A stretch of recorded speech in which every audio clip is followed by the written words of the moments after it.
Hi, this is Mike from Mike's Unboxing Reviews and How To, and on today's video we'll be taking a look at something a little bit older, but something which may suit some of you at the moment in the 2021 GPU crisis. This is the Asus Radeon RX460 2GB Dual Edition. Keep watching to find out more.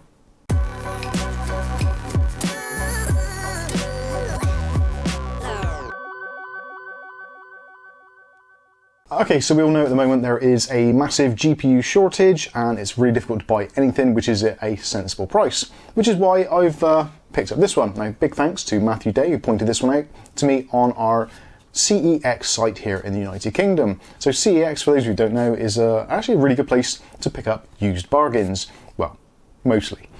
This is one of the better bargains available at the moment. Now this is the, like I said, the RX460. Only a 2GB version, doesn't require any supplementary power, so it can be used in modest systems, doesn't need any separate power connections, so older PCs like your old Dells and pre-builts, that kind of thing, absolutely fine. It will draw all the power required from the PCI Express slot, and it supports PCI Express Gen 3, so it's not a particularly terrible card, and it certainly will get the job done. It does have a host of decent features, and it actually will support up to 4K 60Hz on most screens, both HDMI and DisplayPort output. So if you're looking for a relative bargain at the moment, this at the moment you can pick up for around about £65, which actually, when all things are said and done, £65 for a card like this isn't a massive expenditure. It certainly will get you up and running in gaming and allow you to actually play games in 2021 without having to sell a kidney. So let's go through, do a quick unboxing of this, we'll put it into a PC, fire up some games and see what the performance is actually like and see if it's going to make sense for you to actually put in your build right now. So as you can see from the packaging, yeah, it actually looks pretty decent. It's got a little bit of a mark on the top where it's been opened previously, but overall it's in pretty decent condition. As you can see, it's an Asus card. It's the dual version, which means it's a dual fan version, and clearly it says it's a Radeon RX 460 2GB GDR5, and that is running at 7 gigabits per second with a total estimated bandwidth of around about 112 gigabits per second. It supports HDMI 4K 60Hz, it supports H.265, also supports DisplayPort 1.4 HDR at 4K 60Hz, and is based around the 4th gen GCN architecture. Unplugged, so only motherboard power needed, as we said, HDR ready, AMD FreeSync supported, DirectX 12 optimized, and it's on the FinFET 14 process. Moving on to the back, goes into some more details. So Asus dual fan cooling, so 2 times greater airflow while maintaining 3 times quieter performance, premium super alloy chokes, etc., all that kind of stuff. And specification wise, so it's powered by AMD Radeon RX 460 graphics, 2GB, etc., etc., etc. Yeah, supports DirectX 12 and Vulkan, and it has the Asus exclusive innovations such as GPU Tweak 2, should you wish to use it. So let's see what we actually get inside the box.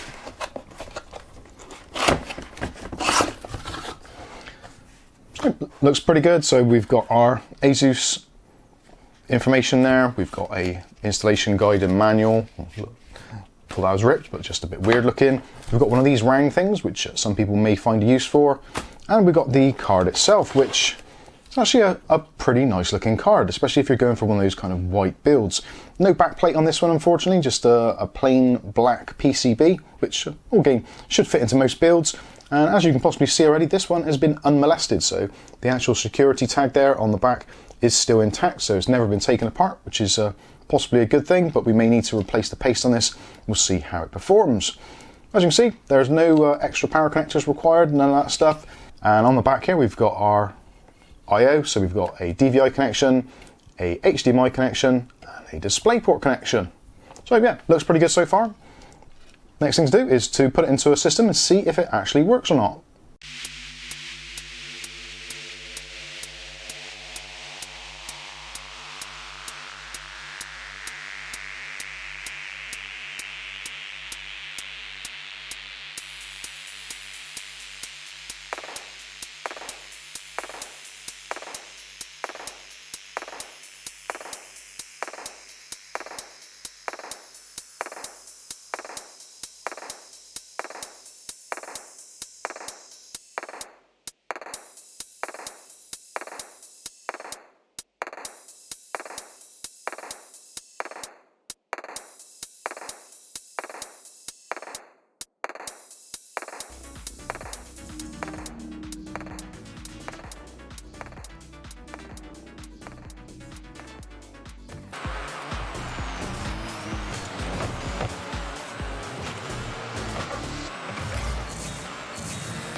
estaré aquí toda la noche. ¡Hey! ¡Cuidado, niños!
Reloading!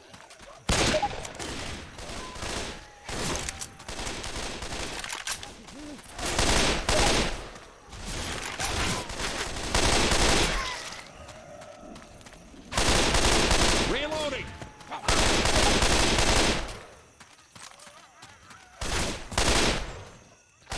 Hey guys, I think we're almost there! Charge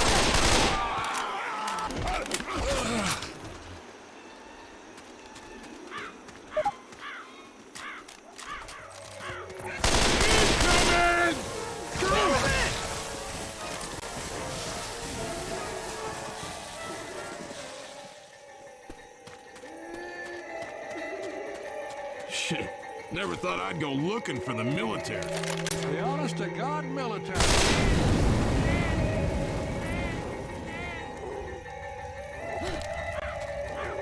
Witch! Watch it.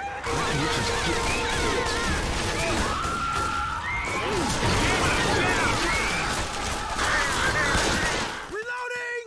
This is an emergency broadcast from the U.S. military. Please respond. Goddamn tape loop piece of shit. Settle down, Francis. Just hello? use that radio. They'll come. Captain, we got somebody alive out there. This'll do some damage. Survivors, we are prepping an extraction team. Okay, so there you go. You can see, obviously, yes, it did work. Luckily, it plugged in and worked straight away. I haven't touched it at all. I haven't bothered repasting it. Literally, this is the performance out of the box. And I've got to be honest with you, I'm actually quite impressed. For the £65 I paid, comparatively against what I paid for the GT 1030, which was brand new, granted, that was £80, and they're even more now, they're about £100. So for around about £60, if you can pick up yourself an RX460, the 2GB version generally is a little bit cheaper. You might pay a little bit more for the 4GB version. Depending on what resolutions you're playing at, you may or may not need that extra 2GB. It is useful to have that as an extra frame buffer, but certainly for most titles that we've seen here today, things like Tomb Raider, Wreckfest, Counter-Strike Go, all that kind of stuff, CSGO rather, actually it does run particularly well. And obviously, depending on what games you're playing, if you're playing online stuff where it's fast action, you want a higher frame per second as possible. So your esports titles, again, CSGO and other titles of that nature, this is going to be absolutely fine at those lower resolutions. All the games you've seen today were at 1080p and combinations of kind of medium or low settings. Obviously, for some of the older games like Left 4 Dead, then that was pretty much cranked up to the max. But essentially, if you want to get playing a game at the moment and you can't find a graphics card, but you can see that someone somewhere has got an RX 460 for sale for a relatively reasonable price, which, to be honest with you, a lot of them tend to be. This is one of those kind of almost forgotten treasures. Definitely worth taking a look at. Certainly, leaps and bounds better than the GT 1030. If you're looking at other cards which kind of stack up to this kind of performance, you're looking roughly at a NVIDIA GTX 1050. The 1050 Ti is a little bit faster again, but the 1050 is roughly the same. So again, those do go for ridiculous prices at the moment on the used market. So if you're looking for a comparatively good bargain on the used market right now, and you can find one, I think the RX460 might be the way to go. But anyway, let me know what you think about it in the comments section below. Also, let us know what you think about the performance in the games that you've seen today. I think you've done pretty well, but yeah, ultimately it's down to you guys and what you think. So, I've been Mike, this is Mike's Unboxing Reviews and How To, and hopefully we'll catch you in the very next video. Thanks for watching.